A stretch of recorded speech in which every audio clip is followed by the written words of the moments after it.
Japanese animation studio founder Miyazaki isn't ready to retire just yet.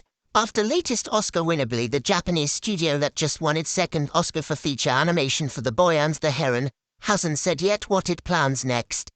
But founder Hayao Miyazaki, who at 83 was the oldest director ever nominated in that category, won't rule out making another film even if his next project is a short instead of a full-length feature. Miyazaki, according to a longtime confidant, is a bit embarrassed about having pronounced a decade ago that he would no longer make movies, citing his age.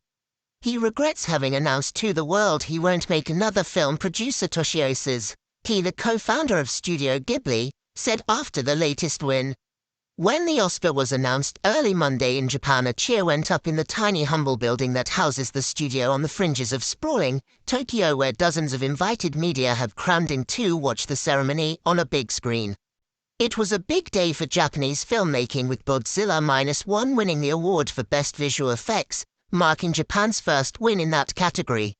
Japanese media heaped praise on both the Ghibli and Godzilla films, noting that a double win at the Oscars hadn't happened for the country since 2009. An editorial Tuesday in the mass circulation Yomiuri newspaper heralded a new page in the history of Japanese filmmaking. Japan is also very much in the backdrop of Oppenheimer, which won 7 Oscars, including Best Picture. The biopic centers on an American scientist working on the atomic bomb. The film has yet to be released in Japan.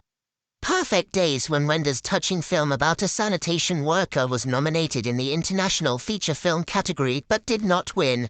Japanese actor Koji Yakusho, who portrays a gentle and lonely man who takes photos and cares for plants, won Best Actor for his performance at Cannes in May last year. War is Over, which won for short animation, was inspired by Yoko Ono and John Lennon's music.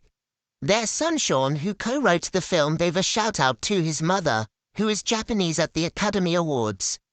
Miyazaki celebrated his Oscar win in private at his atelier and did not attend the studio event, Suzuki said.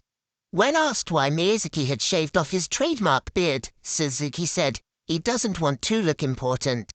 Suzuki said he spent time analyzing why Ghibli's latest film was chosen, wondering if it was because of the Old Testament references in the storyline, which centers on a young boy dealing with his mother's illness and death, and the relationship he develops with a talking bird.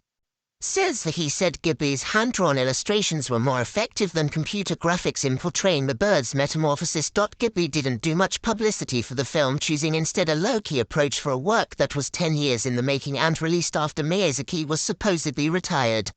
"We thought it was okay to make something we really wanted to make," said Suzuki.